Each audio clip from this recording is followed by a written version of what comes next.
Assalamualaikum warahmatullahi wabarakatuh. Perkenalkan, nama saya Dandi Wiradinata dengan NPM 33321700039 dari jurusan Teknik Elektro Fakultas Teknik Universitas Sultan Ageng Tirtayasa. Nah, pada video kali ini saya akan sedikit membahas mengenai salah satu materi dalam mata kuliah pengolahan sinyal digital, yaitu tentang metode circular convolution. Sebelumnya, mari kita bahas mengenai circular convolution. Nah, circular convolution sendiri atau konvolusi melingkar adalah suatu metode konvolusi pada dua fungsi periodik yang memiliki periode yang sama. Konvolusi periodik muncul dalam konteks fungsi transformasi Fourier waktu diskrit atau DTFT. Nah, meskipun biasanya penggunaan dari fungsi DTFT sendiri pada fungsi frekuensi yang kontinu, namun konsep ini juga dapat diterapkan secara langsung pada urutan data diskrit. Dalam hal ini, penggunaan circle convolution berperan penting dalam memaksimalkan efisiensi jenis operasi penyaringan umum pada kondisi tertentu. Nah, seperti yang kita tahu, untuk mengubah sinyal diskrit dari domain waktu ke domain frekuensi diperlukan suatu algoritma discrete Fourier transform atau DFT. Nah, dalam operasi DFT sendiri terdapat beberapa sifat. Salah satunya adalah circular convolution tadi. Oke, sekarang mari kita lanjutkan ke salah satu penyelesaian dalam metode circular convolution. Nah, dalam metode circular convolution terdapat beberapa penyelesaian untuk menyelesaikan persoalan. Di sini untuk menyelesaikan soal mengenai circular convolution bisa dilakukan dengan dua metode, yakni bentuk matriks dan bentuk sirkular atau siklik. Langsung saja kita ke soal yang pertama. Nah, di sini kita terdapat soal dengan fungsi xk dengan elemennya 1, 1, 2, 2. Dan fungsi hk memiliki nilai 1, 2, 3, dan 4 untuk masing-masing elemennya. Nah, kemudian yang ditanyakan adalah tentukan fungsi YK. Nah, untuk menyelesaikan persoalan ini, tentu saja kita menggunakan fungsi circular convolution. Nah, untuk persamaannya di sini YK sama dengan X dengan metode circular convolution dengan H di sini kita tentukan nilainya untuk masing-masing tiap elemennya. Nah, untuk panjang dari fungsi XK sendiri memiliki panjang nilai 4 dan untuk fungsi HK memiliki panjang nilai 4 juga. Artinya di sini untuk panjang nilai elemen dari masing-masing fungsinya sudah sama.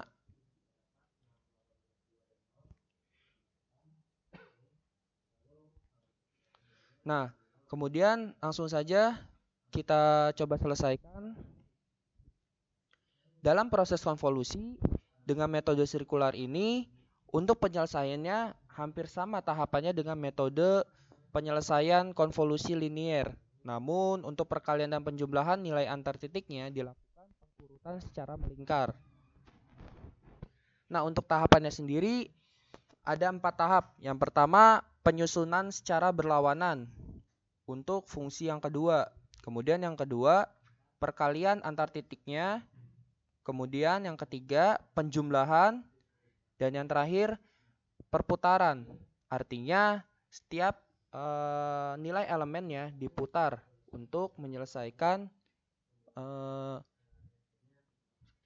fungsi YK dengan metode circular convolution. Oke, langsung saja. Di sini kita inisialisasi atau kita tuliskan untuk fungsi XK dan fungsi HK-nya. Nah, untuk fungsi XK itu kita urutkan, kita susun sesuai dengan arah jarum jam. Ini fungsi X0, X1, X2, X3. Artinya fungsi X dengan elemen 0, elemen 1, elemen 2, elemen 3. Nah, ini kita susun secara searah jarum jam. Sedangkan untuk fungsi HK-nya itu kita susun berlawanan. berlawanan dengan arah jarum jam. Artinya di sini kita tentukan H0, H1, H2, dan H3. Nah, kemudian kita lanjutkan ke tahap selanjutnya. Untuk menyelesaikan permasalahan dalam metode circular convolution ini, kita masuk ke metode tahap yang kedua, yakni perkalian antar titiknya. Nah, sini tinggal kita masukkan. Tadi ini fungsi XK yang di luar, lingkaran luar. Nah, ini lingkaran di dalam merupakan fungsi HK-nya. Nah, nilai-nilai tadi tiap elemennya kita masukkan di sini. X0, X1, X2, X3, dan H0, H1, H2, H3. Selanjutnya, antar titik nilainya kita lakukan operasi perkalian. Jadi, fungsi dari X dengan elemen 0 kita kalikan dengan fungsi H dengan elemen 0. Artinya di sini kita lihat kembali ke fungsinya. Setiap fungsi ini tersusun dari beberapa elemen. Nah, untuk elemen 0 ini 1, elemen 1 1, elemen 2 2, dan elemen ketiga 2. Nah, ini juga sama, elemen 0-nya 1, elemen 1-nya 2, elemen 3-nya 3, elemen 2-nya 3, dan elemen 3-nya 4. Oke. Nah, ini kita kalikan. X0 dikalikan dengan H0. Kemudian operasi selanjutnya penjumlahan. Jadi penjumlahan ini merupakan hasil perkalian antar titiknya. Kemudian kita jumlahkan, nanti kita dapatkan elemen dari fungsi Y, K untuk elemen ke-0. Makanya di sini Y, K0.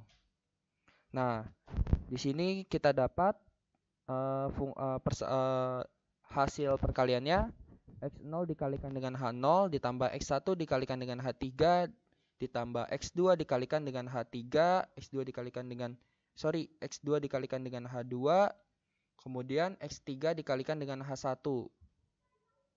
Nah, elemen dari fungsi X elemen 0 adalah 1, H0 adalah 1, X1 adalah 1, H3 adalah 4, ini 0, 1, 2, 3, H3, 4. Nah, kemudian X2, 0, 1, 2, 2. H2 adalah 3, 0, 1, 2. Kemudian yang terakhir X3 kali H1. X3-nya sendiri 2. X3 berarti ini elemen ke-0, elemen ke-1, ke-2, dan ke-3. 2 kali dengan 1 berarti 2. Nah, kemudian ini kita kalikan hasilnya masing-masing tiap perkalian titik nilainya. Nah, setelah itu kita masuk ke tahap selanjutnya yaitu penjumlahan. Nah, ini kita jumlahkan 1, 4, 6, 4. Hasilnya adalah 15. Jadi, untuk elemen ke-0 dari fungsi YK adalah bernilai 15. Oke, selanjutnya masuk untuk penyelesaian elemen 1 dari fungsi YK sama seperti tadi. Nah, hanya saja di sini kita lakukan perputaran. Maksudnya dari si fungsi HK ini kita putar untuk setiap titik nilainya. Nah, yang tadinya seperti ini H0, H1, H2, H3, kemudian kita putar searah jarum jam juga. Jadi H0-nya pindah ke sini, H1 ke sini, H2 dan H3-nya di sini. Jadi untuk tahap perputaran setelah sebelumnya kita susun berlawanan, kita lakukan perputaran searah dengan fungsi dari fungsi ke-1. Jadi untuk penyelesaian pada tahap perputaran itu setiap elemennya kita putar sesuai dengan arah pada fungsi yang pertama. Nah, kita susun sesuai dengan arah putar dari fungsi yang pertama. Jadi H0 di sini, H1 di sini, H2 di sini, H3 di sini. Nah, sama kita lakukan operasi perkalian lagi kembali ke tahap kedua. Kemudian kita jumlahkan didapat hasilnya 17. Oke. Ini kita dapatkan elemen ke-1 dari fungsi YK. Nah, selanjutnya di sini kita masuk ke tahap selanjutnya untuk menentukan fungsi YK2. Artinya elemen kedua dari fungsi YK. Nah, sama seperti sebelumnya, pada tahap perputaran itu kita putar fungsi HK-nya sesuai dengan arah jarum jam, sesuai dengan fungsi yang pertama. Jadi perputarannya ke sini searah jarum jam. Nah, di sini H0-nya pindah ke sini. Ini H0, ini H1, ini H2 dan ini H3. Oke. Selanjutnya masuk ke tahap yang kedua lagi, kita kembali lagi ke tahap perkalian. Nah, ini kita kalikan setiap titik nilainya. X0 dengan H2, X1 dengan H1, X2 dengan H0, kemudian X3 dengan H3. Didapat nilai untuk elemen kedua dari fungsi YK, yakni 15. Nah, selanjutnya sama untuk elemen ketiga dari fungsi YK, untuk penyelesaiannya pada tahap keempat ini fungsi HK-nya kita putar searah jarum jam. Jadi X0 yang di sini tadi kita putar ke sini, kemudian X1-nya pindah ke sini, X2-nya pindah ke sini, dan X3 yang tadinya di H0 pindah ke sini. Nah, selanjutnya balik lagi ke tahap 2, kita lakukan operasi perkalian. Nah, kita lakukan perkalian antar titik nilainya, X0 dikalikan dengan H3, X1 dikalikan dengan H2, X2 dikalikan dengan H1, dan X3 dikalikan dengan H0. Nah, di sini kita dapat nilai untuk elemen ketiga dari fungsi YK adalah bernilai 13. Nah, setelah semuanya kita selesaikan, sudah kita putar. Ketika kita putar kembali sini, berarti si nilai dari konvolusi tersebut sama seperti sebelumnya. Artinya perputaran hanya dilakukan dalam 4 kali. Jadi dari sini, dari X0, kemudian pindah ke sini, pindah ke sini, pindah ke sini. Oke. Nah, untuk fungsi penyelesaiannya, fungsi YK sama dengan X circular convolution dari H dengan elemen K. Nah, nilai-nilai masing-masing elemennya adalah 15, 17, 15, dan 13. Ini adalah nilai dari fungsi YK. Kemudian selanjutnya kita masuk ke contoh soal yang kedua. Tentukan nilai hasil circular convolution dari dua fungsi berikut. X1-nya 120, X2-nya 354. Nah, di sini kita menggunakan metode sirkular dan matriks. Tadi seperti dijelaskan sebelumnya, untuk menyelesaikan persoalan circular convolution dapat menggunakan dua metode, yakni dengan penyelesaian secara metode circular shape atau bentuk sirkular dan juga bentuk matriks. Nah, sama ditanyakannya fungsi Y. Untuk menyelesaikan fungsi Y, Yn dengan Y, fungsi Y dengan elemen N, maka kita lakukan operasi X1 circular convolution dari X2 dengan masing-masing nilai elemen N. Nah, kita langsung saja kita jawab.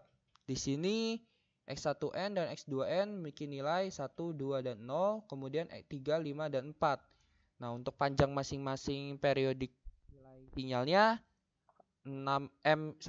X1 itu bernilai 3, X2 bernilai 3, artinya panjang periodiknya sudah sama.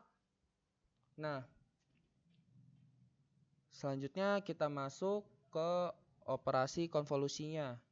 Di sini kita lakukan sama seperti tadi, kita tentukan untuk fungsi X1-nya X10, X11, dan X12. Nah, ini kita urutkan secara searah jarum jam. X10 untuk elemen 0, X11 untuk elemen 1, X12 untuk elemen kedua dari fungsi X1. Kemudian untuk fungsi X2 ini kita urutkan berlawanan. Jadi setiap fungsi yang kedua kita tentukan berlawanan dari fungsi yang pertama. Nah, di sini X20, X21, X22 untuk masing-masing elemennya.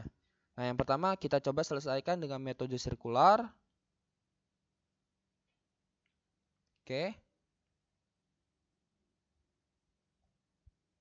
Nah, di sini sama seperti sebelumnya, kita gabungkan antara kedua inisialisasi lingkaran dari masing-masing fungsinya.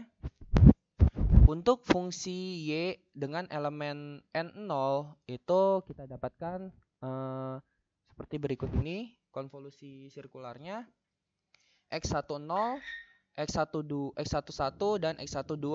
Ini searah jarum jam untuk fungsi x1-nya. Untuk fungsi x2-nya itu berlawanan, x20, x21 dan x22. Nah, masih ingat tadi tahapannya? Tahapan yang kedua adalah kita kalikan setiap titik nilai dari si sinyalnya. Ini titik nilai diskritnya x10 dikalikan dengan x20 didapatkan 1 kali 3, kemudian x11 dikali x22, kemudian x12 dikalikan dengan x21. Nah, kita kalikan, kemudian kita jumlahkan masing-masing hasil perkaliannya. 3 ditambah 8 tambah 0 hasilnya adalah 11 untuk elemen 0 dari fungsi yn. yn0. Nah, sama untuk fungsi yn1 di sini hanya saja kita masuk ke tahap 4 tadi, kita lakukan perputaran dari si nilai pada bentuk sirkular dari fungsi x2-nya.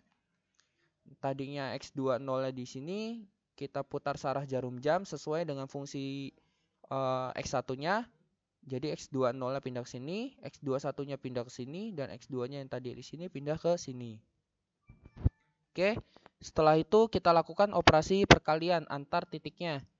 x10 dikalikan dengan x21, x11 dikalikan dengan x20, dan x12 dikalikan dengan x22. Nah, didapat operasinya seperti berikut. Setelah hasil kali dari antar titiknya, kemudian kita jumlahkan seluruhannya. Nah, didapatkanlah nilai untuk elemen N1, elemen ke-1 dari fungsi Y. Nah, selanjutnya elemen yang kedua sama seperti langkah yang sebelumnya, ini x10, x11 dan x12. Nah, di sini kita putar lagi si fungsi x2-nya sesuai dengan arah jarum jam, sesuai dengan fungsi x1-nya. Maka x20-nya pindah ke sini, x21-nya pindah ke sini, dan x22-nya pindah ke sini. Kita kalikan antar titiknya x10, x22, x11, x21, x12 dikalikan dengan x20. Kemudian kita jumlahkan, kita dapatkan elemen ketiga dari fungsi yn3-nya yaitu 14.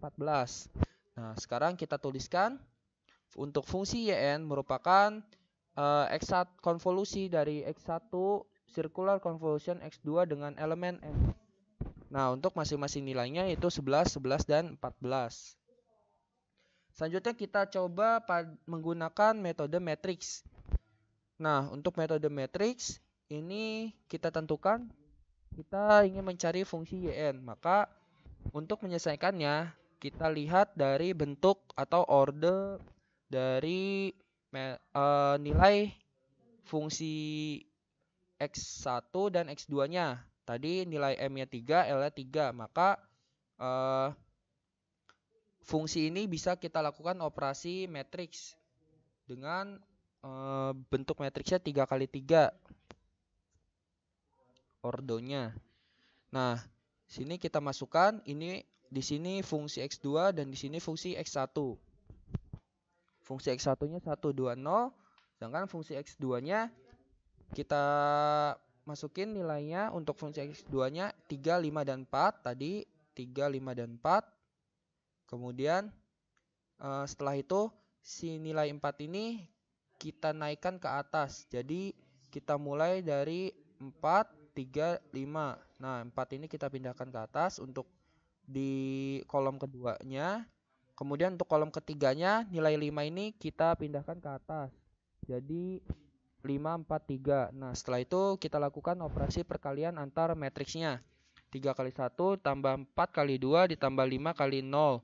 Kemudian 5 kali 1 ditambah 3 kali 2 tambah 4 kali 0. Kemudian 4 kali 1 ditambah 5 kali 2 tambah 3 kali 0. Nah, seperti ini. Nah, setelah kita lakukan perkalian antar nilainya, kita jumlahkan. Nah, kita dapatkan untuk fungsi yn yaitu 11, 11, 14. Nah, ini fungsinya sama. Jadi fungsi yn yang kita lakukan operasi dengan metode matriks dan metode sirkular itu memiliki nilai elemen yang sama, yakni 11, 11, dan 14. Kemudian kita masuk ke soal yang terakhir. Nah, di sini tentukan fungsi yn berdasarkan fungsi berikut. Nah, kita mempunyai nilai matriks di sini, mempunyai fungsi di sini xn sama dengan n plus 1 dengan nilai n-nya itu 0 kurang dari sama dengan n dan kurang dari sama dengan 3. Jadi nilai n-nya itu ada di antara 0 sampai dengan 3. Nah, di mana di sini hn sama dengan 2. Di sini kita fungsi yang keduanya bentuknya 2 do n plus 3 do n min 1 plus do n min 2. Nah, selesaikan dengan menggunakan circular convolution. Nah, di sini kita coba menyelesaikan dengan metode matriks. Sini kita punya fungsi yang pertama xn sama dengan n plus 1 untuk setiap nilai n-nya itu 0, 1, 2, dan 3. Kemudian kita masukkan ke bentuk persamaan yang ini n plus 1, maka untuk nilai xn fungsi xn-nya 0 plus 1, 1 plus 1, 2 plus 1, dan 3 plus 1. Maka untuk fungsi xn-nya bernilai 1, 2, 3, dan 4. Kemudian untuk fungsi hn-nya kita punya bentuk 2 do n plus 3 do n min 1 plus do n min 2. Nah, do n ini merupakan nilai poinnya, maka yang kita ambil nilai amplitudenya saja dari si fungsi ini 2, 3, dan 1. Oke, maka kita punya fungsi hn itu 2, 3, dan 1. Kemudian kita tuliskan seperti ini untuk fungsi xn dan fungsi hn. Nah, di sini kita lihat untuk panjang nilai masing-masing fungsinya itu untuk fungsi xn elemennya ada 4, sedangkan untuk fungsi hn elemennya ada 3. Nah, jika nilai m dan l ini berbeda, maka harus kita samakan panjang periodiknya. Jadi n sama dengan panjang l ditambah m dikurang 1. Artinya di sini l-nya 3 tambah 4, 7 dikurang 1, maka 6. Jadi panjang periodiknya kita atur menjadi 6. Nah, karena di sini masing-masing kurang, di sini 4, sini 3, maka kita tambahkan saja nilai 0 untuk menempati nilai elemen yang kurang, yakni dengan metode zero padding. Nah, sini 1, 2, 3, 4, 0, 0, 2, 3, 1, 0, 0, 0. Artinya ini sudah sama, sudah bernilai 6 panjang periodiknya. Kemudian kita selesaikan dengan metode matriks. Nah, di sini sama seperti sebelumnya, kita tuliskan untuk fungsi yn penyelesaiannya. Di sini ini untuk fungsi hn dan sini xn. Nah, xn-nya tadi 1, 2, 3, 4, 0, 0, 1, 2, 3, 4, 0, 0. Kemudian kita tuliskan fungsi hn-nya untuk baris pertama, untuk kolom pertama, kolom ke-1, 2, 3, 1, 0, 0, 0. Kemudian untuk kolom kedua, kita pindahkan 0-nya ke atas, dan ini kita geser nilainya 0, 2, 3, 1, 0, 0. Sama, selanjutnya kita naikkan lagi ke atas untuk kolom ketiga, 0, 0, 2, 3, 1-nya kita geser ke bawah. 0, 2, 3, 1, 0-nya kita geser ke bawah di 0, 0, 2, 3, 1, 0. Kemudian nilai 0-nya kita pindahkan lagi ke atas. Nah, kita geser. Jadi pada dasarnya untuk metode matriks ini setiap nilainya kita geser. Kita pindahkan ke atas, kita geser, kita pindahkan ke atas. Sampai di sini setiap nilainya sudah kita mencapai nilai dari elemen ke 0 dari si fungsi hn-nya. Nah, di sini sudah 2. Nah, di sini bisa kita lihat 2, 2, 2, 2, 2, 2 sama, sini 3, 3, 3, 3, 1, 1, 1, dan 0, 0, 0. Nah, kemudian kita lakukan operasi perkalian matriks di sini. Untuk baris pertama itu kita kalikan dengan kolom ke-1 dari xn ini. Kemudian untuk baris kedua 32001 ini kita kalikan dengan fungsi xn. Baris ketiga kita kalikan, baris keempat kita kalikan ini, baris kelima kita kalikan, kemudian baris keenam juga kita kalikan juga. Nah, di sini hasil perkalian antar nilai matriksnya kita peroleh 2 kali 1 tambah 0 kali 2 tambah 0,3 0 kali 3 tambah 0 kali 4 tambah 1 kali 0 ditambah 3 kali 0. Nah, hasil perkalian ini kemudian kita jumlahkan. Nah, kita dapatkan nilai setiap elemen dari fungsi yn, yaitu 2, 7, 13, 19, 15, dan 4. Nah, ini merupakan salah satu contoh soal untuk menyelesaikan metode circular convolution untuk menentukan suatu fungsi. Jadi, konvolusi sendiri merupakan suatu metode untuk menggabungkan dua buah nilai fungsi menjadi nilai fungsi yang baru. Artinya, di sini setiap titik nilainya kita coba lakukan operasi. Nah, oke, mungkin itu aja dari saya. Perlu diingat tadi, metode circular convolution dapat dilakukan dengan dua metode, yakni metode matriks dan metode sirkular. Mungkin itu aja dari saya. Kurang lebihnya mohon dimaafkan. Wassalamualaikum warahmatullahi wabarakatuh. Terima kasih.